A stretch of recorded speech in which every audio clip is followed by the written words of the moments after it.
రేవంత్ పాలనలో పేదలకు మేలు జరగడం లేదు. ఇందిరమ్మ ఇల్లు ఇస్తామని ఊరడించి అధికారం చేపట్టిన తర్వాత సీఎం రేవంత్ మాట మార్చారు. ఖమ్మం జిల్లా అశ్వరావుపేటలో డిప్యూటీ సీఎం భట్టి విక్రమార్కకు బాధితుల నిరసన సెగ తగిలింది. ఇందిరమ్మ ఇళ్ల కేటాయింపులో అన్యాయం జరిగిందని మహిళలు ఆక్రోశించారు. తమకు ఇళ్లు ఉన్నాయని అంటున్నారని, ఎక్కడ ఉన్నాయో చూపించాలని నిలదీశారు. ఇళ్ల కేటాయింపునకు సంబంధించి సమాచారం పెన్ డ్రైవ్లో ఉందని మరో మహిళ అన్నారు. సదరు మహిళ గోడు వెళ్లబోసుకుంటుండగా ఆమెను పోలీసులు అక్కడి నుంచి తీసుకెళ్లారు. మరోవైపు వేదికపై డిప్యూటీ సీఎం భట్టి విక్రమార్క మాట్లాడే సమయంలో ఖాళీ కుర్చీలు దర్శనమిచ్చారు.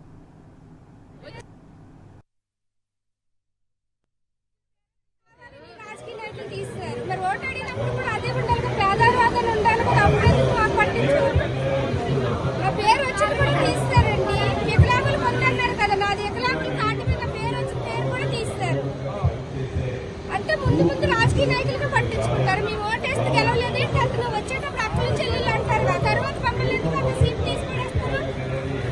మేము కూడా మనుషులే కదండి. పేదలు ఓటేస్తేనే కదా పెద్దోళ్ళు అవుతారు.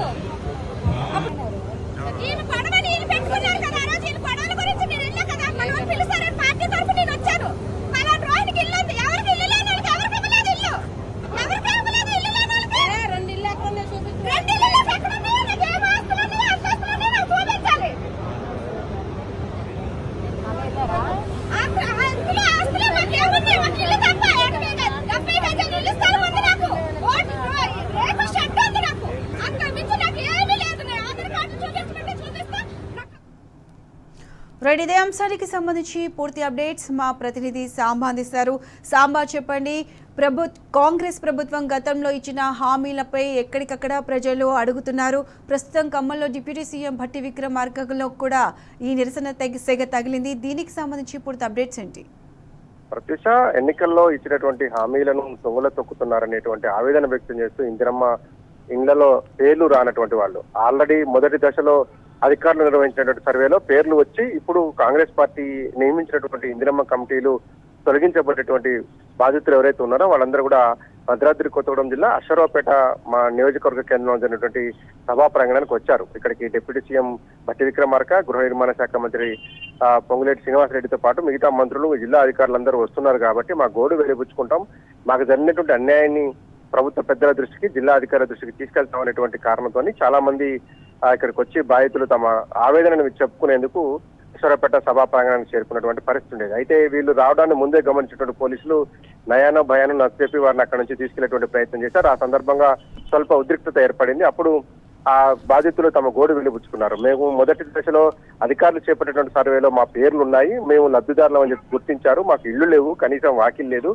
మేము ఉండేందుకు నీడలేనటువంటి పరిస్థితుల్లో ఉన్నామని అధికారులు గుర్తించి మా పేర్లు జాబితాలో చేర్చారు. తీరా రెండవ దఫా, మూడో దఫా సెలక్షన్ పేరుతో ఇందిరమ్మ కమిటీలు వచ్చిన తర్వాత కాంగ్రెస్ నాయకులకే ఇస్తున్నారు, 2-3 ఇళ్లున్న వాళ్ళకు కూడా ఇల్లు ఇస్తున్నారు, మాకు మట్టుకు ఇల్లు ఇవ్వడం లేదంటూ అక్కడ బాధితులంతా ఆరోపిస్తున్నారు. చాలా స్పష్టంగా చెప్తా ఉన్నారు, వికలాంగులకు ఇల్లు ఇస్తాము, వికలాంగులకు తొలి జాబితాలో ఎక్కువ ప్రాధాన్యత ఇస్తాం, కల్పిస్తామని చెప్పినటువంటి ప్రభుత్వ పెద్దలు ఇవాళ వికలాంగులు కూడా ఇల్లు ఇవ్వలేదు, ఎందుకు ఇవ్వలేదు అనేటువంటిది అడగడానికి వస్తే అవమానకర రీతిలో బయటికి పంపిస్తున్నారు, ఇదేనా ప్రజాపాలన అంటూ రైతులంతా నిలదీశారు. అది కాకుండా ఎన్నికలప్పుడు అనేక రకమైనటువంటి హామీలు ఇచ్చారు, అవి అడగడానికి ఎందుకు వస్తే మాత్రం ఎందుకు వచ్చారన్నట్టుగా అవమానిస్తున్నారు. ఇది పద్ధతి కాదు, పేదవాళ్ళు ఓట్లు వేస్తేనే మీరంతా పెద్దలయ్యారు, ఈ రోజు పేదవాళ్ళకి ఇల్లిమ్మని అడిగితే ఎందుకు తోసేస్తున్నారంటే కూడా ఆవేదన వ్యక్తం చేసినటువంటి మహిళల వాయిస్ మనం విన్నాం. చాలా పెద్ద ఎత్తున ఇక్కడ తరలి వచ్చారు. ఈ ఒక్క ఖమ్మం జిల్లాలోనే కాదు, రాష్ట్ర వ్యాప్తంగా కూడా ఇందిరమ్మ ఇళ్ల సమస్య చాలా తీవ్ర రూపం దాల్చింది. ఎందుకంటే మొదటి దశలో తీసుకొచ్చినటువంటి జాబితా వేరు,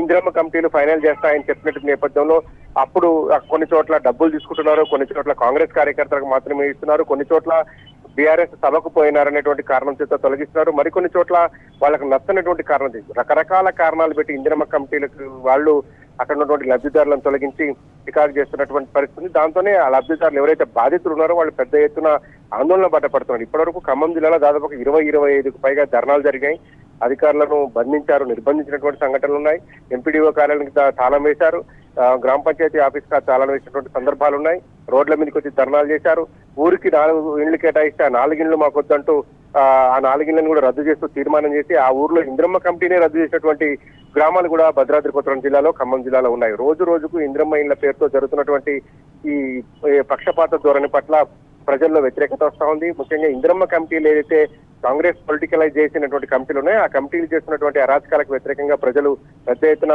ఉద్యమిస్తా ఉన్నారు. ఇవాళ అశ్వరాపేట సభలో కూడా మంత్రుల దృష్టికి ఈ విషయాన్ని తీసుకెళ్లేందుకు వచ్చినప్పటికీ వాళ్ళని పోలీసులు అడ్డుకున్నారు. దీంతో నిరసన తెలిపారు, పెద్ద ఎత్తున ఆందోళన చేశారు.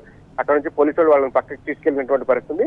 మొత్తం మీద అయితే ఒక పెద్ద హామీని మళ్ళొక హామీని విస్మరించే దిశలో, అంటే ఒక హామీని నీరుగార్చేందుకు కాంగ్రెస్ ప్రభుత్వం ప్రయత్నం చేసినట్టుగా కనబడతా ఉంది. ఇందిరమ్మ ఇండ్ల పేరుతోని జరుగుతున్నటువంటి ప్రహసనం కావచ్చు, జరుగుతున్నటువంటి వివాదాలు కావచ్చు, ఇవన్నీ చూస్తే ఇందిరమ్మ ఇంట్ల హామీని కూడా మళ్ళీ త్వరలో అటకెక్కిస్తారనేటువంటి అనుమానం కూడా లబ్ధిదారులు కలుగుతుంది. అందుకే వాళ్ళు పెద్ద ఎత్తున ఉద్యమాలు చేస్తున్నారు, చాలా చోట్ల ధర్నాలు చేస్తున్నారు. ఇవాళ ఆ మంత్రుల దృష్టికి తీసుకెళ్లేందుకు ప్రయత్నించినప్పటికీ పోలీసులు వాళ్ళు అదుపు కల్పిస్తున్న అక్కడి నుంచి తీసుకెళ్లిపోయారు. ప్రతీష.